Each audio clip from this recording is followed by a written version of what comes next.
வணக்கம். இது பேச்சுரிமை அதிகாரம். அன்பான தமிழ் சொந்தங்களே, ஆவண கொலை தமிழ்நாட்டில் அதிகரித்து கொண்டே இருக்கிறது. ஆனாலும் ஆளும் அரசாங்கமும் எதிர்கட்சியும் இதற்கான முற்றுப்புள்ளிகள் வைப்பதற்கு தயங்கிக் கொண்டே இருக்கிறது. ஆவண கொலை தமிழ்நாட்டில் எத்தனை கொலை அரங்கேறுகிறது பாருங்கள்.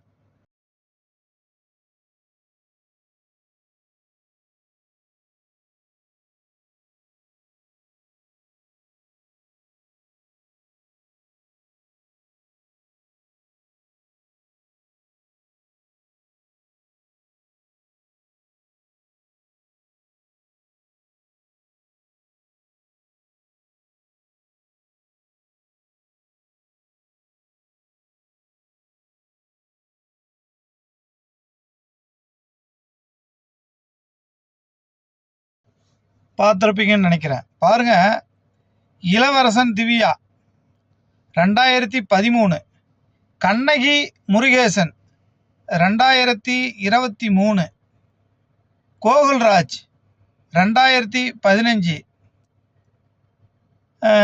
சிலம்பட்டி விமலா அவங்க 2014, பார்த்தீங்கன்னா வைதேகி 2014,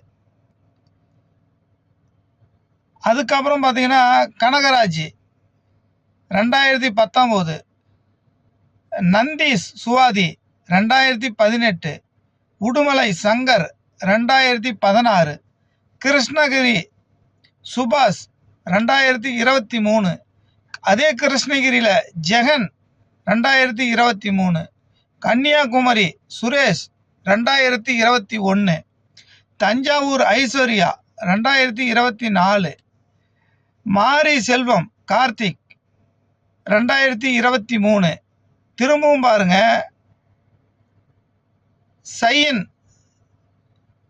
சைமன் அவர் 2023, அப்புறம் பார்த்தீங்கன்னா கள்ளிக்கரை பிரவீன் 2024, விருதுநகர் அழகேந்திரன் 2024, நெல்லை கவின் 2025. பாருங்க, ஒரு வருஷத்துலையும் 2, 3 இப்படி இன்னும் அதுக்கு முன்பு இன்னும் நிறைய இருக்குது, சொல்லிக்கிட்டே போகலாம். இத்தனை ஆவண கொலை நடந்து கொண்டே இருக்கிறது. ஆனால் காவல்துறை தான் வேடிக்கை பார்த்து கொண்டே இருக்கிறது. இதை தடுப்பதற்கு என்ன வழி என்று காவல்துறை யோசித்து